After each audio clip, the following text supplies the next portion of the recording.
Stop whatever you are doing right now. Put the phone down, sit up straight and pay attention. Because what is happening in the world of professional tennis at this exact moment is something that does not come along very often. In fact, most people who have spent their entire careers following the sport are openly admitting they have never seen anything quite like it. The experts are going absolutely nuclear. The former champions are making declarations that are stopping people mid-sentence. The players who share locker rooms with this young woman are speaking in hushed, incredulous tones about what they are witnessing happen in real time right in front of their eyes. And none of it, not a single word of it, is exaggeration. Because right now, before Indian Wells has even fully tipped off, before the Seeds have played their first matches in the California desert, before a single ball has been struck in what is already shaping up to be one of the most electric tournaments in recent memory, the entire conversation in professional tennis is already completely and utterly dominated by one name, just one. Alex Eala, a 20-year-old from Quezon City in the Philippines who left home at 13 with a racket and a dream so enormous it had no business fitting inside a 13-year-old's head. And what the experts, the analysts, the former champions and the current players are saying about her right now is so extraordinary, so lavishly complimentary, and in some cases so historically bold, that you are genuinely going to need a moment to process it all. So buckle up, because we are going in deep today.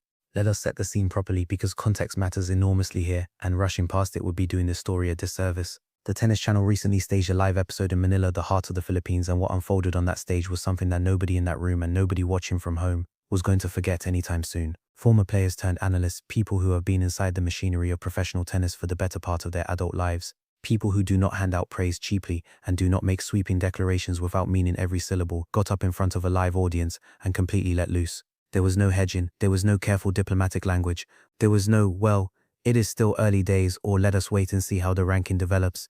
These people looked at the evidence in front of them and said exactly what the evidence demanded. They say, Alex Eala is the most famous player in the WTA right now. Full stop. End of sentence. No qualifiers attached. And when you hear exactly what was said and by exactly whom it was said, you are going to understand why this is not just another talking head moment on a sports panel. This is something much bigger than that.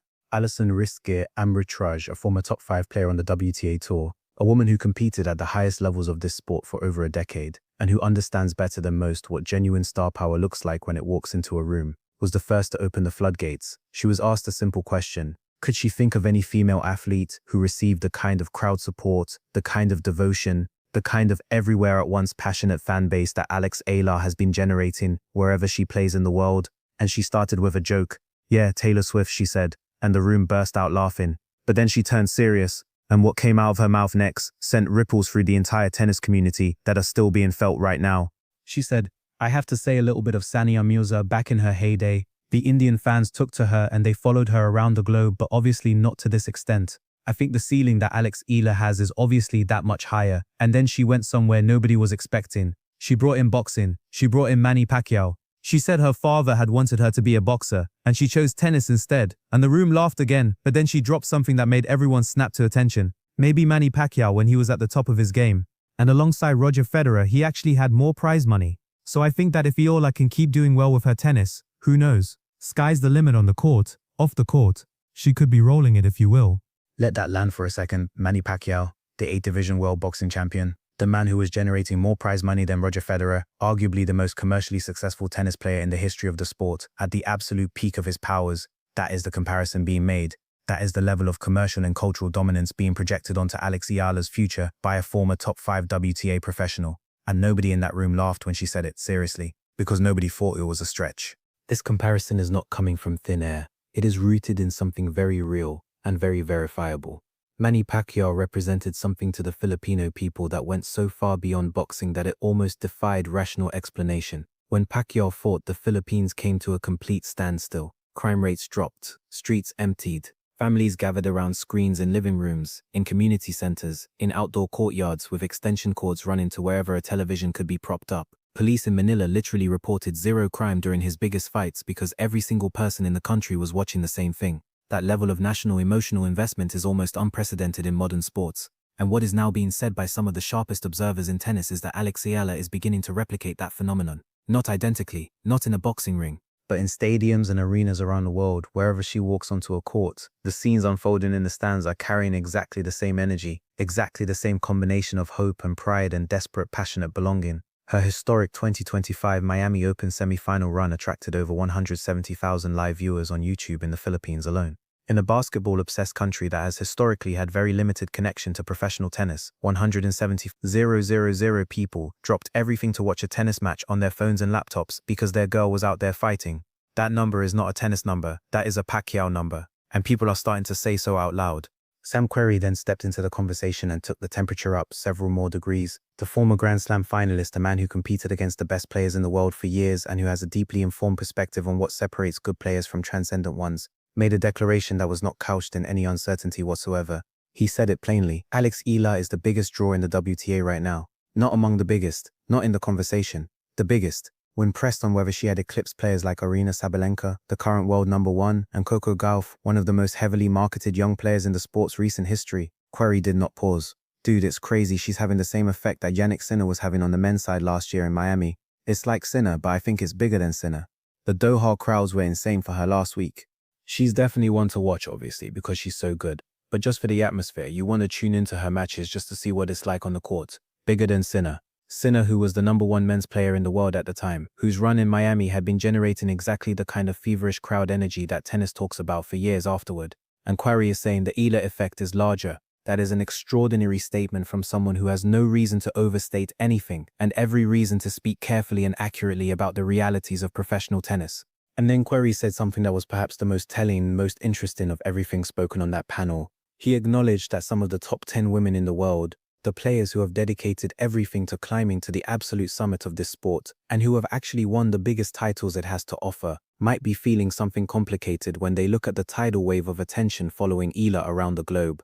It's got to be like a little jealousy maybe from some of the other girls. She's coming in and generating this. He did not say this cruelly. He said it honestly, because it is true, and everyone in professional tennis knows it is true. These are champions. These are women who have poured their entire lives into reaching the top of the world rankings. And here is this 20-year-old from the Philippines generating a gravitational pull on the sport's attention that no number 1 ranking can fully replicate.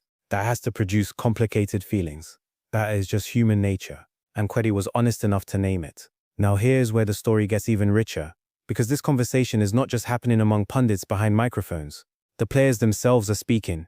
People who are actually in the draw with Eala, people who have faced her across the net, people who can feel the atmosphere she generates from the inside of it, rather than watching from the outside.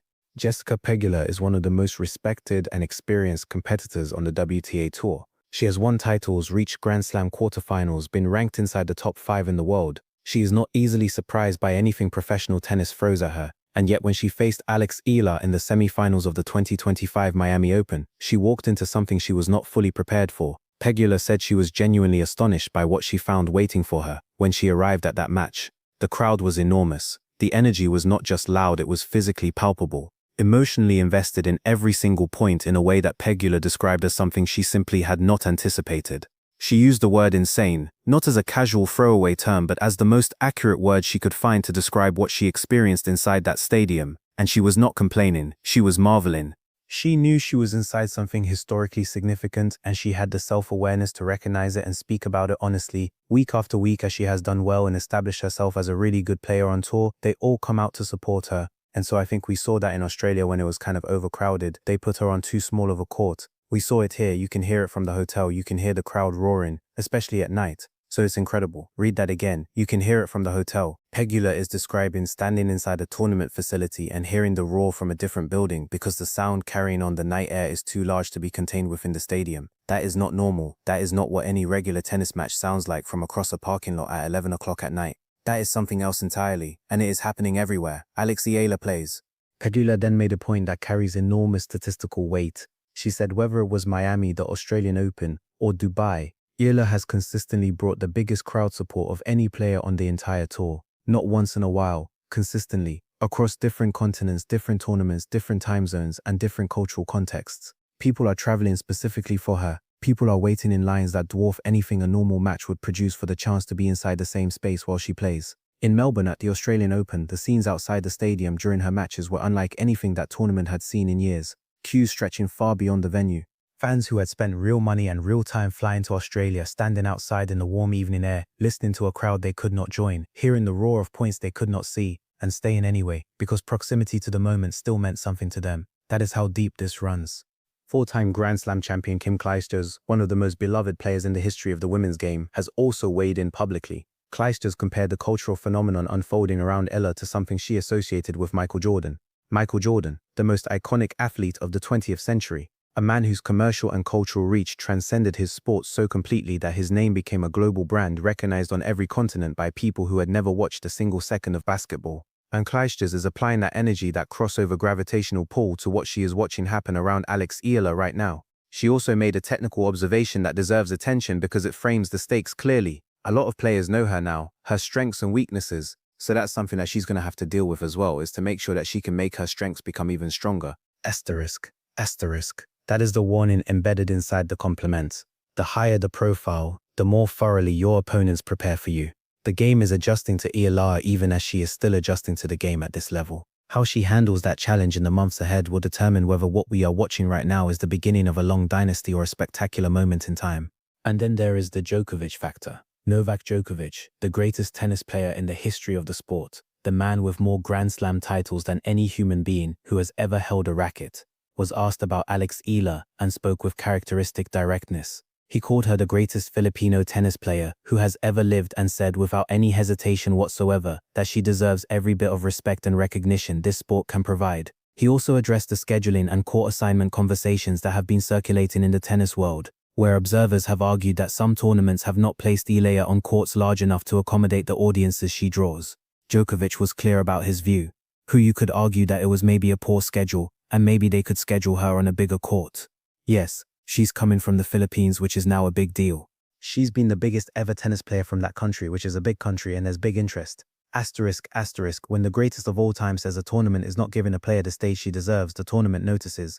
That kind of public pressure from that kind of source is not something any tournament director can comfortably ignore.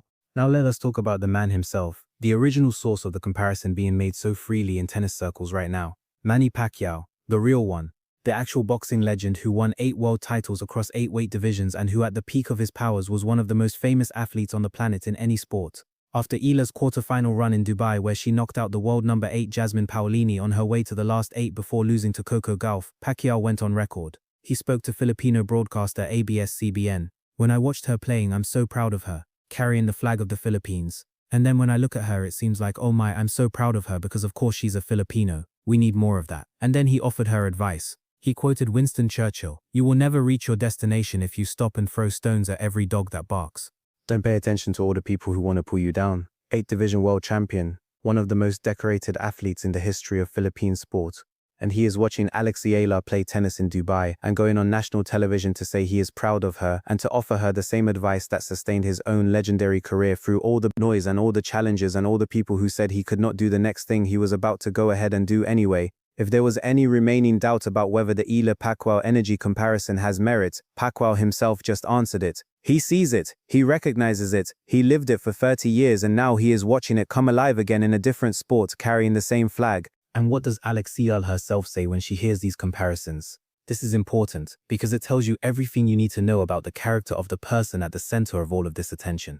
When asked about the Pacquiao comparisons at the Australian Open, she immediately and genuinely pushed back. She said in Tagalog and English, mixing both the way she always does when the emotion is real, that Manny Pacquiao is on an entirely different level, that she remembers when Pacquiao had a fight and it was like a national holiday, that the whole family would be home, there would be lechon, there would be popcorn, nobody worked. And then she said with complete sincerity that she is still far from that. Medio malayo piayako, still far from that. That humility, that refusal to get swept away by the tide of her own narrative, is one of the qualities that the experts on that Tennis Channel panel specifically highlighted as part of what makes her so compelling.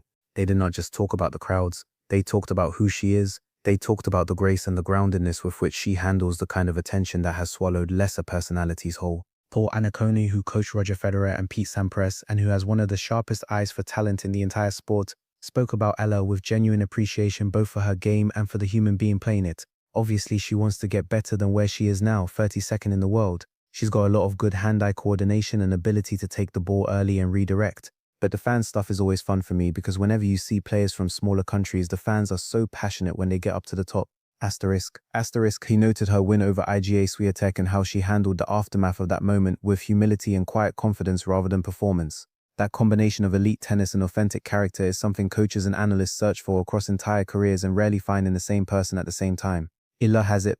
The numbers themselves are staggering when you lay them all out in sequence. She ended 2024 ranked 147th in the world. She entered the 2025 Miami Open as a wildcard ranked 140th, meaning she had no business being in the draw except for the graciousness of the tournament giving her a shot. She beat Jelena Ostapenko, a former French Open champion. She beat Madison Keys, the 2025 Australian Open champion, who was ranked number 5 in the world at the time. She beat Iga Swiatek, the number 2 player in the world and the person who had dominated the WTA tour more completely and consistently than almost anyone in the previous 3 years. Back-to-back-to-back, consecutive matches, Grand Slam champion, world number 2, as a wildcard, ranked 140th. At 20 years old, she then pushed Pegula to 3 sets in the semi-final before falling just short.